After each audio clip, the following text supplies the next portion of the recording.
수술을 받은 지 한 달이 다 되어 가던 그날, 저는 식탁 앞에 앉아 포크를 들고 있었습니다. 접시 위에는 아들이 정성껏 데워준 닭가슴살과 삶은 브로콜리가 놓여 있었죠. 그런데 손이 움직이질 않았습니다. 음식 냄새만 맡아도 속이 메스꺼렸거든요.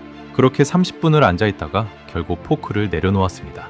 그날 제가 하루 동안 먹은 것이라곤 미음 몇 숟갈이 전부였습니다. 칼로리로 따지면 600 정도였을까요? 평생 음식을 가르치며 살아온 제가 정작 제 입에는 아무것도 넣지 못하는 신세가 된 겁니다. 저는 마거리 콜린스, 올해 72입니다. 미국 오리건주 포틀랜드에서 40년 가까이 공립학교 영양교사로 일했죠. 아이들에게 균형 잡힌 식단이 얼마나 중요한지를 가르쳤던 사람입니다. 그런데 고관절 수술을 받은 뒤로 저는 제가 가르쳤던 그 모든 지식이 아무 소용 없다는 걸 깨달았습니다. 의사는 영양제만 권했습니다. 단백질 쉐이크를 마시라고 했죠. 그런데 그 비릿하고 텁텁한 액체는 한 모금도 넘기기가 힘들었습니다. 몸은 하루가 다르게 야위어갔고 거울 속의 제 얼굴은 종이장처럼 핏기가 없었습니다. 아들 데이비드는 매일 전화로 한숨을 쉬었습니다. 엄마, 이러다 큰일 나요. 저도 알고 있었습니다. 하지만 먹을 수가 없는 걸 어떡합니까? 그러던 어느 쌀쌀한 가을 오후였습니다.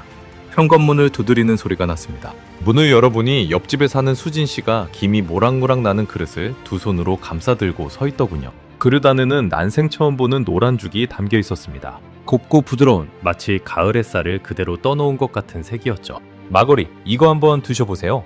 한국에서는 아플 때 이걸 먹어요. 저는 그게 대체 무엇인지 짐작조차 못했습니다. 한국 음식이라고 하면 맵고 기름진 것만 떠올렸으니까요.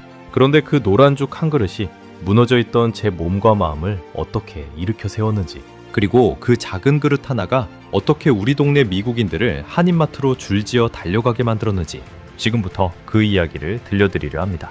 영상 시작 전 구독과 좋아요로 대한민국의 미래를 응원해주세요. 제 이야기를 제대로 하려면 제가 어떤 사람인지부터 말씀드려야 할 것 같습니다. 저는 1953년 미국 중서부 아이오와주의 작은 농촌마을에서 태어났습니다.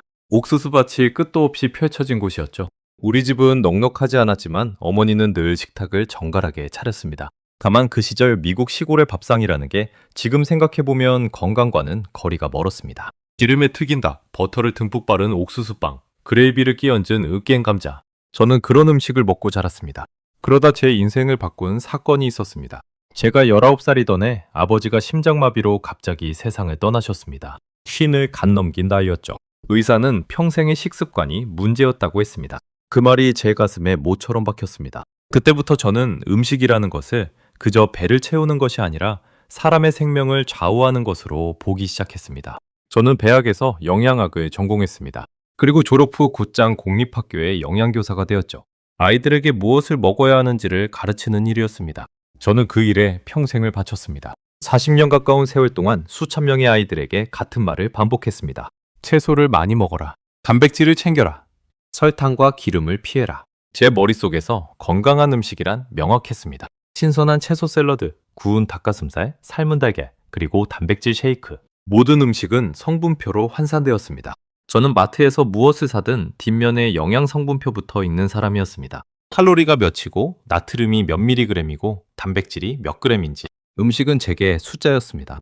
따뜻함이나 정성 같은 건 솔직히 한 번도 생각해 본 적이 없었습니다. 그런 제게 한국 음식이란 제 식단 철학과는 정반대편에 있는 것이었습니다.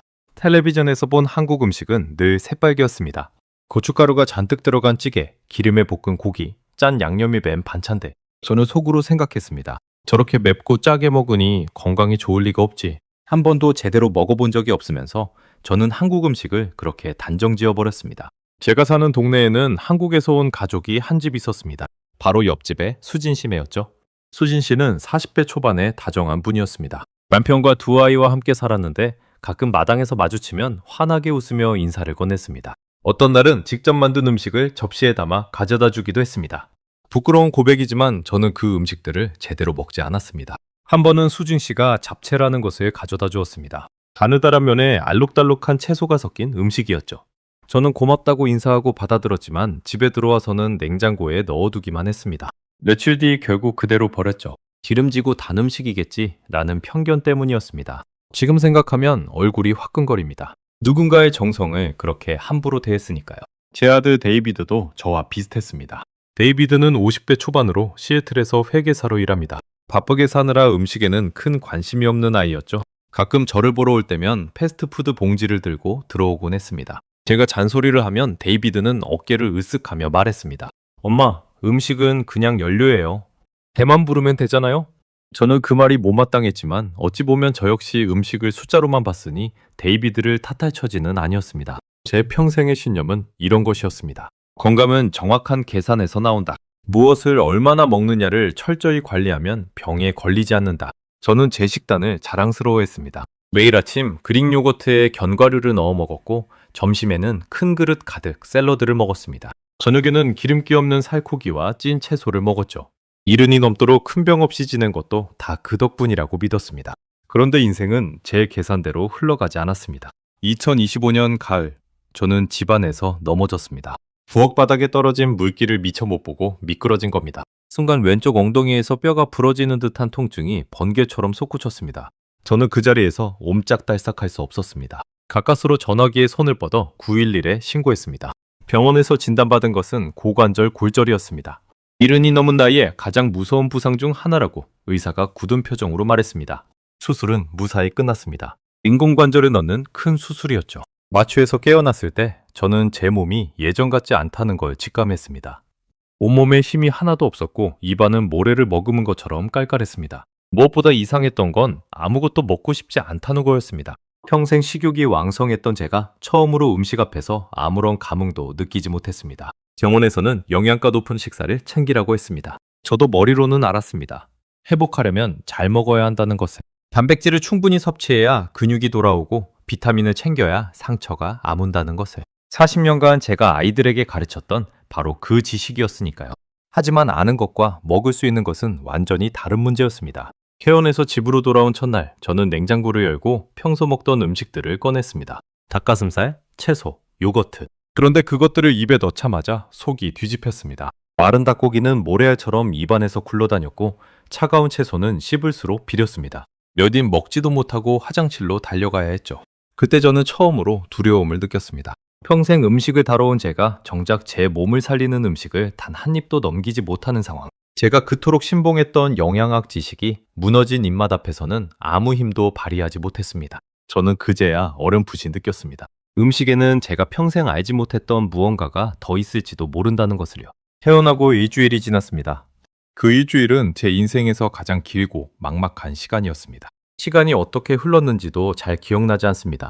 침대와 거실 소파를 오가는 것이 제 하루의 전부였으니까요. 보행 보조기에 의지해 화장실에 다녀오는 것만으로도 온몸이 땀에 젖었습니다. 그리고 무엇보다 저는 여전히 먹지 못했습니다. 매일 아침 눈을 뜨면 데이비드가 차려놓고 간 식사가 식탁에 놓여 있었습니다. 데이비드는 제 수술 소식을 듣고 시애틀에서 한 걸음에 달려왔습니다. 며칠 휴가를 내고 제 곁을 지켰죠. 회계사로 바쁘게 사는 아이가 어머니를 위해 시간을 낸다는 것이 얼마나 큰 결심이었을지 저는 잘 압니다. 데이비드는 서툰 솜씨로 매 끼니를 준비했습니다. 인터넷에서 수술 후 회복 식단을 검색해가며 닭고기 수프를 끓이고 으깬 감자를 만들고 단백질 쉐이크를 타왔습니다. 엄마, 조금만 더 드셔봐요. 제발요. 데이비드의 목소리에는 애원이 묻어 있었습니다. 저는 아들의 마음을 알기에 억지로 숟가락을 들었습니다. 하지만 입안에 음식을 넣는 순간 목구멍이 돌처럼 굳어버렸습니다. 삼키려고 애쓸수록 헛구역질이 올라왔죠. 한 숟갈을 넘기는데 몇 분이 걸렸습니다. 그렇게 겨우 서너 숟갈을 먹고 나면 더는 손도 댈 수 없었습니다. 데이비드가 가장 답답해했던 건 단백질 쉐이크였습니다. 엄마, 이건 그냥 마시기만 하면 되잖아요? 씹을 필요도 없어요. 데이비드 말이 맞았습니다. 의사도 식욕이 없을 때는 액체로라도 영양을 보충하라고 했으니까요. 하지만 저는 그 쉐이크가 정말 싫었습니다. 인공적인 바닐라 향, 텁텁하게 입안에 들러붙는 질감, 그리고 마시고 나면 위장이 묵직하게 불편해지는 느낌. 그건 음식이 아니라 약 같았습니다. 저는 그 한 잔을 앞에 두고 한참을 망설이다 결국 반도 마시지 못하고 밀어냈습니다. 수술 후 3주가 지났을 무렵 저는 정기검진을 받으러 병원에 갔습니다. 체중계에 올라선 순간 간호사의 표정이 굳었습니다. 3주 만에 체중이 7kg 가까이 줄어 있었습니다. 의사는 차트를 들여다보며 한숨을 쉬었습니다. 토니스 부인, 지금 하루 섭취 칼로리가 너무 부족합니다. 이대로 가면 회복은커녕 다른 합병증이 올 수 있어요. 저는 의사에게 물었습니다. 그러면 어떻게 해야 하느냐고?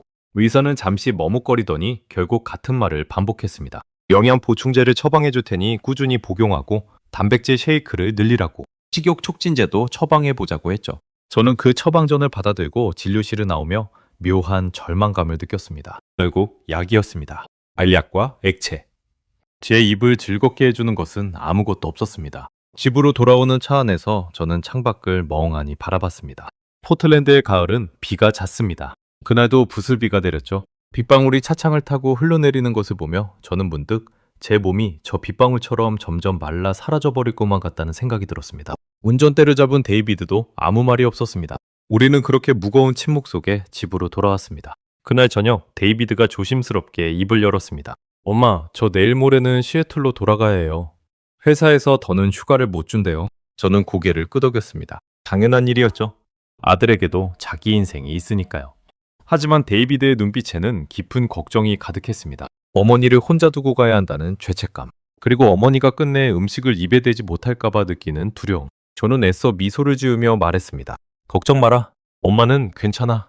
하지만 그 말이 거짓이라는 걸 우리 둘 다 알고 있었습니다. 데이비드가 떠나기 전날 밤 저는 잠을 이루지 못했습니다. 침대에 누워 천장을 바라보는데 머릿속이 온통 무거운 생각들로 가득 찼습니다. 나는 이대로 시들어버리는 걸까? 평생 건강을 가르쳐온 내가 결국 잘 먹지 못해 무너지는 걸까? 입안은 바싹 말라 있었고 가슴 한구석이 차갑게 식어가는 느낌이었습니다. 저는 어둠 속에서 조용히 눈물을 흘렸습니다. 늙고 약해진다는 것이 이토록 외롭고 무력한 일인 줄 그때 처음 알았습니다. 이튿날 데이비드는 무거운 발걸음으로 짐을 챙겼습니다. 현관에서 저를 꼭 안아주며 데이비드가 말했습니다. 엄마, 매일 전화할게요. 그리고 옆집 수진 씨한테 부탁해뒀어요. 가끔 들여다봐 달라고요. 저는 데이비드의 등을 토닥였습니다. 자동차가 굴목을 빠져나가 시야에서 사라질 때까지 저는 창가에 서서 그 뒷모습을 바라봤습니다. 집안에 혼자 남겨지자 정막이 밀려왔습니다. 시계 초침 소리만 째깍째깍 울렸죠. 저는 소파에 앉아 멍하니 시간을 보냈습니다. 점심때가 되었지만 아무것도 먹고 싶지 않았습니다. 데이비드가 떠나기 전 냉장고에 잔뜩 채워둔 음식들이 무색하게 저는 물 한 잔만 겨우 마셨습니다. 그렇게 무력하게 며칠이 흘렀습니다. 데이비드는 약속대로 매일 전화를 걸어왔지만 전화선 너머의 걱정만으로는 제 입맛을 되돌릴 수 없었죠. 저는 점점 더 야위어갔고 거울을 보는 것조차 두려워졌습니다. 광대뼈가 도드라지고 눈이 퀭하게 들어간 낯선 노인이 거울 속에 서 있었으니까요. 그러던 어느 쌀쌀한 오후, 부슬비가 그치고 잠시 해가 비치던 그 시간이었습니다. 누군가 현관문을 가볍게 두드렸습니다. 저는 보행보조기의 의지에 천천히 문으로 다가갔습니다. 문을 여는 순간 따뜻한 김과 함께 낯선 냄새가 코끝으로 밀려 들어왔습니다. 그건 제가 평생 맡아본 적 없는 묘하게 구수하고 달큰한 냄새였습니다. 문 앞에는 옆집 수진 씨가 서 있었습니다. 그리고 그녀의 두 손에는 김이 모락모락 피어오르는 그릇 하나가 들려 있었죠. 마거리, 들어가도 될까요? 수진 씨가 조심스럽게 물었습니다. 저는 문을 열어주었습니다. 그녀는 신발을 가지런히 벗어두고 부엌으로 들어와 들고 온 그릇을 식탁 위에 살며시 내려놓았습니다. 그제야 저는 그릇 안을 제대로 들여다볼 수 있었습니다. 그 안에는 노란 죽이 담겨 있었습니다. 제가 평생 본 적 없는 색이었죠. 진하지도 옅지도 않은 마치 잘 익은 호박을 그대로 녹여놓은 듯한 따뜻한 노란빛. 표면에서는 김이 부드럽게 피어올랐고 가운데에는 동그란 새알 같은 것이 몇 개 떠 있었습니다. 향은 더 놀라웠습니다. 매운 냄새도 기름진 냄새도 전혀 나지 않았습니다. 그저 은은하게 달큰하고 구수한 어딘가 마음을 편안하게 만드는 냄새였습니다. 이게 뭐죠? 제가 물었습니다. 호박죽이에요. 수진 씨가 미소 지으며 답했습니다. 한국에서는 아프거나 기운이 없을 때 이걸 먹어요. 호박이랑 찹쌀로 끓인 건데 소화가 잘 되고 속이 편해서 회복할 때 많이 드시거든요. 우리 어머니가 제가 아플 때마다 끓여주시던 거예요. 저는 솔직히 회의적이었습니다. 평생 영양교사로 일한 제 머릿속에서는 이미 계산이 돌아가고 있었으니까요. 죽이라면 탄수화물 위주일 텐데 단백질은 거의 없겠지. 회복기에는 단백질이 가장 중요한데 그동안 제게 음식이란 늘 그런 것이었습니다. 입에 넣기도 전에 머릿속에서 성분표부터 펼쳐지는 것. 수진 씨는 제 표정을 읽었는지 부드럽게 말했습니다. 지금 당장 많이 드시라는 게 아니에요. 그냥 한 술만요. 따뜻할 때 한 술만 떠보세요. 저는 마지못해 숟가락을 들었습니다. 솔직히 말씀드리면 이번에도 못 먹을 거라고 생각했습니다. 지난 몇 주간 그 어떤 음식도 제 목구멍을 넘어가지 못했으니까요. 닭고기 수프도 으깬 감자도 단백질 쉐이크도 전부 거부당했죠. 이 노란 죽이라고 다를 게 뭐가 있겠습니까? 저는 숟가락으로 죽을 한 술 떠서 천천히 입으로 가져갔습니다. 그리고 그 순간을 저는 평생 잊지 못할 겁니다. 따뜻함이 먼저였습니다. 뜨겁지 않고 딱 알맞게 따뜻한 온기가 입안에 퍼졌습니다. 그 다음은 질감이었죠. 부드러웠습니다. 씹을 필요조차 없었습니다. 마치 비단이 혀 위에서 녹아내리는 것 같았습니다. 지난 몇 주간 저를 괴롭혔던 그 거칠고 깔깔한 느낌이 전혀 없었습니다. 그리고 맛, 은은하게 달큰했습니다. 설탕의 인공적인 단맛이 아니라 호박 자체에서 우러난 자연스럽고 깊은 단맛이었습니다. 찹쌀의 구수함이 그 위에 부드럽게 얹혔죠. 저도 모르게 그 한 술을 꿀꺽 삼켰습니다. 헛구역질도 거부감도 없었습니다. 따뜻한 죽이 목구멍을 타고 부드럽게 내려가 텅 비어있던 위장을 가만히 데워주었습니다. 저는 잠시 숟가락을 든 채 멍하니 앉아 있었습니다. 믿기지 않았거든요. 몇 주 만에 처음으로 음식이 제 몸 안으로 들어간 겁니다. 그것도 아무런 고통 없이. 저는 두 번째 숟가락을 떴습니다. 그리고 세 번째, 네 번째. 손이 저절로 움직였습니다. 정신을 차려보니 그릇의 절반이 비어 있었습니다. 눈가가 뜨거워졌습니다. 몇 주 동안 음식을 넘기지 못해 절망했던 시간이 한꺼번에 밀려왔거든요. 무너졌던 무언가가 그 따뜻한 한 그릇으로 천천히 채워지는 느낌이었습니다. 천천히 드세요. 수진 씨가 제 손등을 가만히 토닥였습니다. 급하게 드시면 속이 놀라요. 저는 고개를 끄덕이며 떨리는 목소리로 겨우 말했습니다. 수지 씨, 이게 몇 주 만에 제가 처음으로 제대로 먹은 거예요. 수진 씨의 눈에도 잠시 물기가 비쳤습니다. 그녀는 조용히 웃으며 말했습니다. 다행이에요. 정말 다행이에요. 그날 저는 그릇을 거의 다 비웠습니다. 다 먹고 나니 속이 따뜻하고 편안했습니다. 그동안 음식을 먹을 때마다 따라오던 묵직한 불쾌감이 전혀 없었죠. 오히려 몸 안에서 작은 온기가 퍼져나가는 것 같았습니다. 저는 소파에 기대 앉아 오랜만에 포만감이라는 것을 느꼈습니다. 그 포만감이 어찌나 반갑던지요. 수진 씨가 돌아간 뒤 저는 식탁에 놓인 빈 그릇을 한참 바라봤습니다. 평생 음식을 숫자로만 봐온 제가 이 노란죽에 대해서는 아무것도 계산하지 않았다는 걸 그제야 깨달았습니다. 칼로리가 얼마인지, 단백질이 몇 그램인지 한 번도 생각하지 않았죠. 그저 따뜻했고 부드러웠고 마음이 놓였습니다. 어쩌면 그게 핵심이었는지도 모릅니다. 그날 밤 저는 오랜만에 깊은 잠을 잤습니다.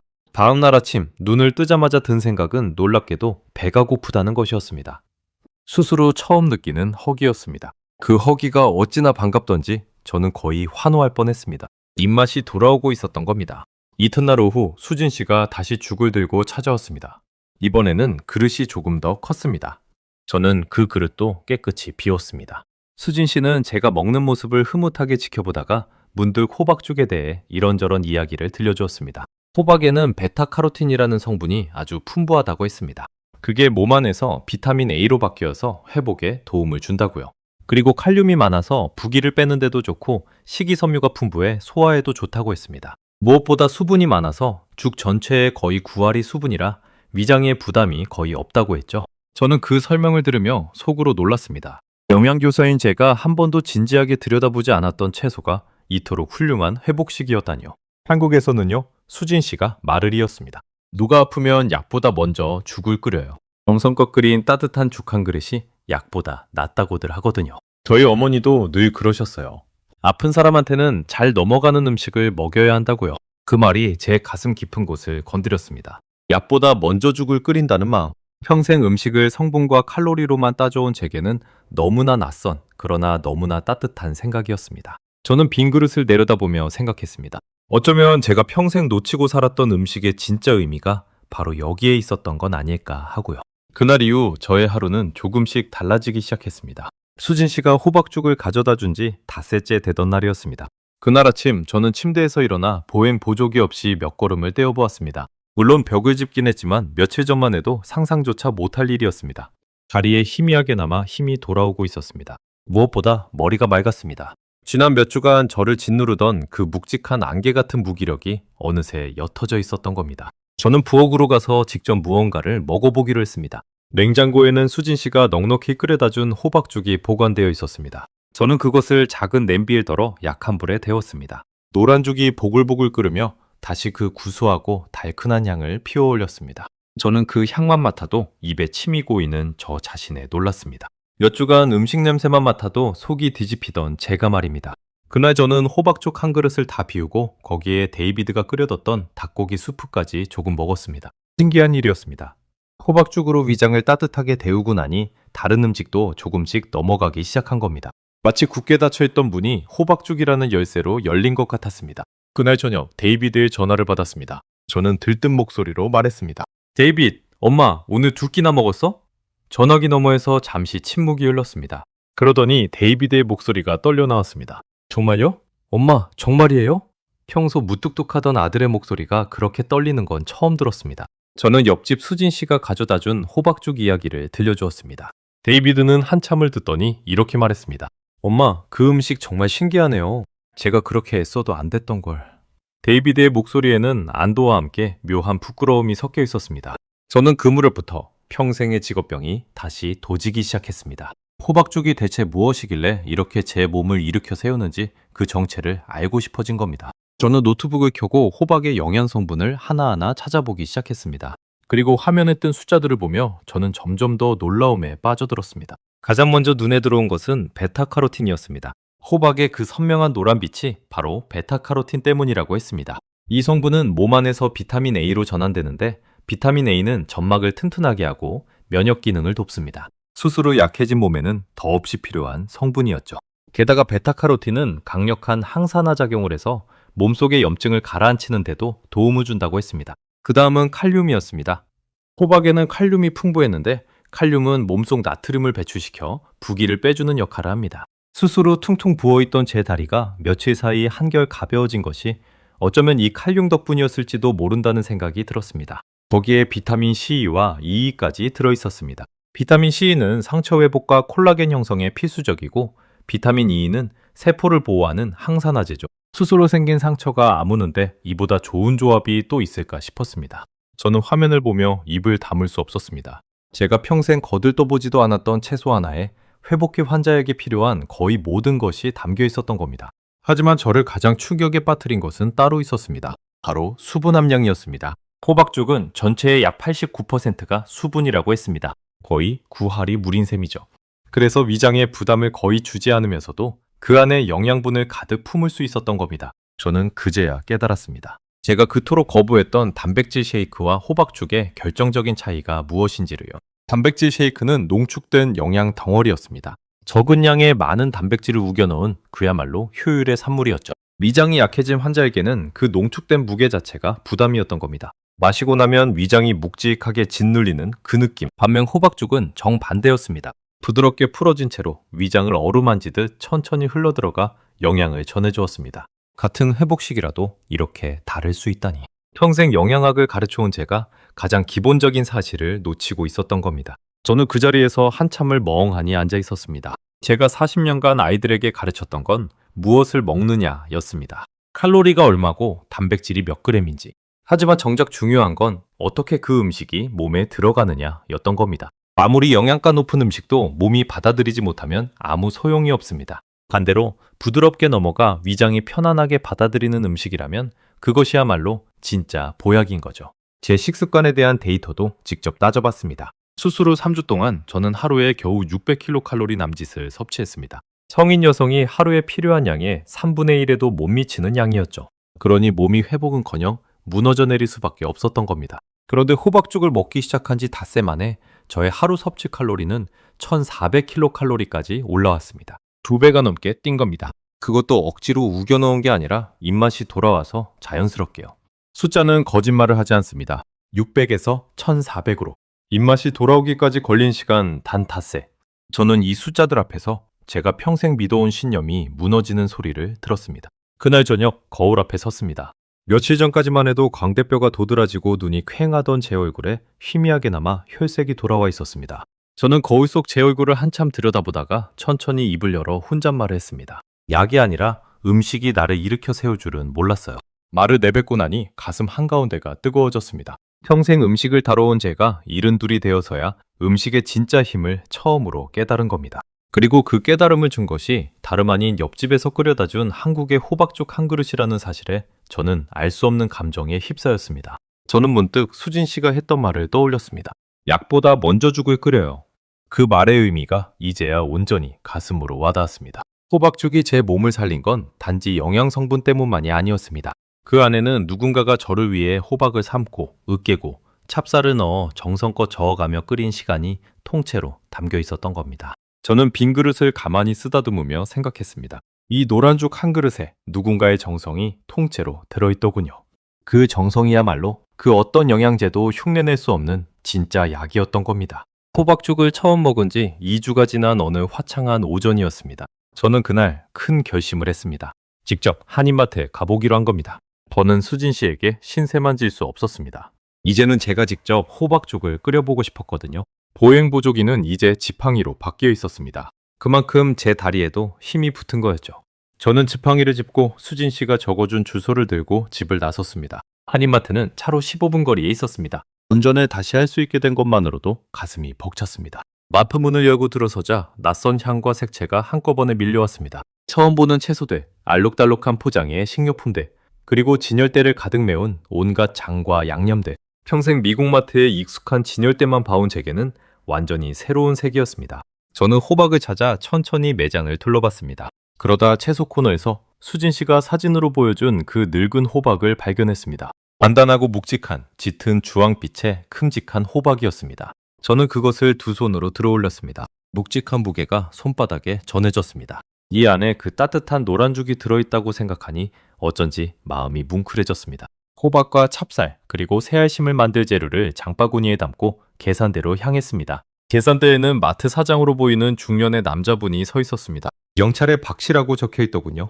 미스터 박은 제가 호박을 한가득 사는 모습을 보고 의아한 표정을 지었습니다. 백발의 미국인 노인이 늙은 호박을 사가는 게 신기했던 모양입니다.